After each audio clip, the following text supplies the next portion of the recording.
Here's Frank. He's actually one of the ones that needs authorization. So it's pending authorization. So we could jump into the repair order and we could look at the customer notes. So here, this guy, it says he always wants 20% off and he lives 3 miles away.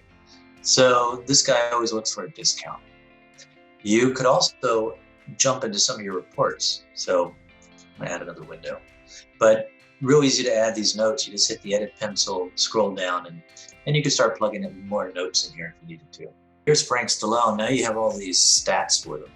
So it's like lifetime stats, but you have a little, I guess basically it is. But here you can figure out, how many times this guy's bought, what kind of percentage is that. His close ratio is almost 90%. So more than likely, I would think that this guy's going to do it, especially if he's spending this kind of money with us. Mm-hmm. So I would think by times of visit means that this customer is a loyal customer, probably getting all his repairs done in our shop. I can see that, his lifetime profit, we've got it there. You've got the close ratios.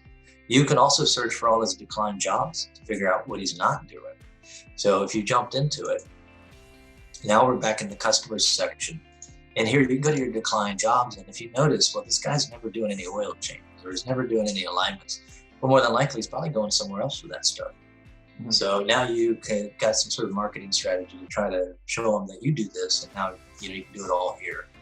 He might do it himself too, you never know. But, you have all that information from here. There are customers that come in that only pay for oil changes. They don't do anything else. Like they've declined everything that you've ever offered to them. Probably because, they do it themselves, but they just don't want to mess with the oil. That happens quite a bit. Mm-hmm. And if that's the case, then you have it in your notes and you know not to go and walk the car. You're not going to spend your time trying to sell something you're not going to sell. And I'm kind of lazy about that one. What I used to do is if we had one of those customers, I wouldn't do an inspection again. I would do a safety, like make sure the wheels aren't going to fall off, they're not going to die. But other than that, I would see old estimate or see customer notes. They just don't buy anything. Your customer notes are going to work that way too. So if David Allen Cole shows up, and I notice that his lifetime stats, he's been here 2 times, he spent some money with us. But if I notice that there's like a big list of declined jobs, probably not going to spend a lot of time looking over the car and get him to do things that might not be necessary. And it's a time saver. You can do that.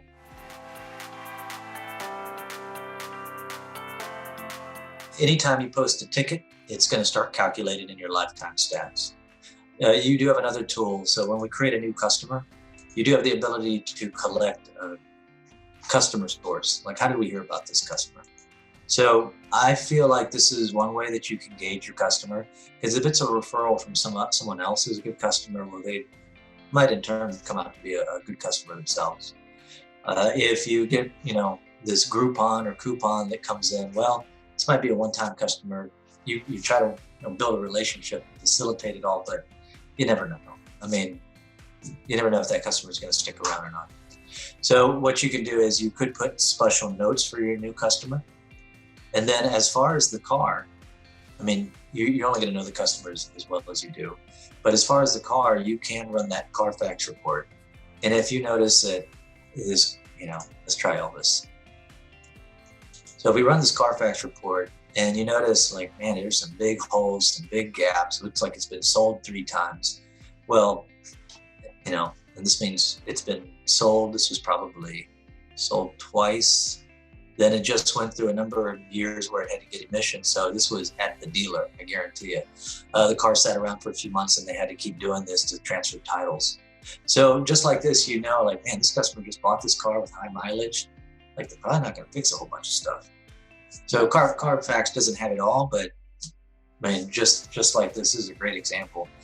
You can see that whoever bought the car ended up fixing it, but they haven't touched it since 2011. So there's a big gap here. There's a chance that they may not do everything that you recommend. You're still gonna treat them nice though, right?